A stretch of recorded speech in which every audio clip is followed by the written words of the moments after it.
আসসালামু আলাইকুম প্রিয় দর্শক, আপনারা আমার পিছনে দেখতেছেন শুধু মরিচ গাছ আর মরিচ গাছ।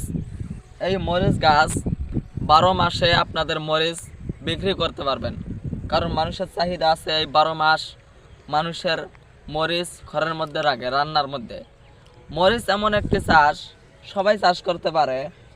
দেখুন আপনারা গাছের মধ্যে শুধু মরিচ আর মরিচ, শুধু মরিচ আর মরিচ, কোনো দিকে মরিচ নাই। ফুল একদিকে মরিচ আর একদিকে ফুল। 12 মাসে মরিচ বিক্রি করতে পারবেন, 12 মাসে মরিচ ধরবে। তবে এই মরিচ চাষ করতে গেলে ছোট্ট একটা রোগ মরিচ গাছের মধ্যে হয়ে থাকে, সব চাষিরাই জানেন। এই দেখুন, এদিকে আসুন, এই মরিচ গাছটার মধ্যে কি সুন্দর মোজ ধরেছে, ফুল ধরেছে, আবার পাতাও ঠিক আছে।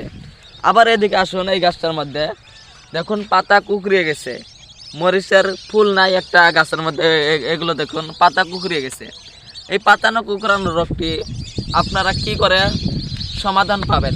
যদি আপনাদের মরিচ গাছের মধ্যে পাতা কুকড়িয়ে যায়, তাহলে আপনারা কোনো কীটনাশক বা স্প্রে না করে ঘরোয়া পদ্ধতিতে আপনারা কিভাবে ঠিক করবেন মরিচ গাছটি, কীভাবে ভালো হবে, সুস্থ হবে। আপনারা কীটনাশক না করে আপনারা ঘরোয়া পদ্ধতিতে ঘরোয়া ওষুধ দিয়ে আপনারা ঠিক করতে পারবেন।